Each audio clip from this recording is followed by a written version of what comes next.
લક્ષ્ય ન્યૂઝ, એક નજર, એક લક્ષ્ય.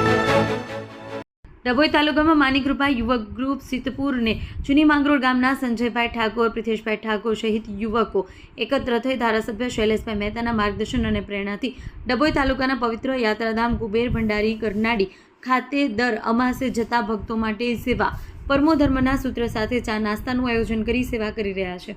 આજે અમાસ નિમિત્તે Dabhoi statue of unity road ઉપરથી પસાર થતા શ્રદ્ધાળુઓને 5000 કપ ચા, 5000 ડીશ ખમણ અને 1000 ડીશ ભજીયા વિતરણ કરી કુબેરદાદા સૌની મનોકામના સિદ્ધ કરે તે માટે પ્રાર્થના સાથે અનોખું સેવા કાર્ય કરી ધન્યતા અનુભવી હતી અને આ સેવા કાર્ય આગામી સમયમાં ચાલુ રહેશે જણાવ્યું હતું.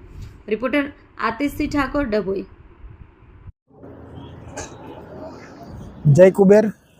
આજ રોજ અમાસ નિમિત્તે સિદ્ધપુર તથા માંગરોળ માનીકૃપા યુવક મંડળ ગ્રુપ દ્વારા અહીંયા અમાસ નિમિત્તે 5000 કપ ચા, 5000 ડીશ ખમણ અને 1000 ડીશ ભજીયાનું આયોજન કર્યું હતું.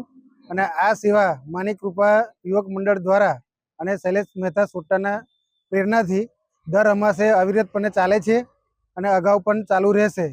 અને આ સેવા માંગરોળના સંજય ઠાકોર, મુકેશ ઠાકોર, સિદ્ધપુરથી પ્રિતેશ ઠાકોર અને બધા યુવકોને મળીને સહયોગથી આ ચલાવીએ છીએ અને આ સેવા અવિરતપણે આગળ પણ ચાલુ રહેશે.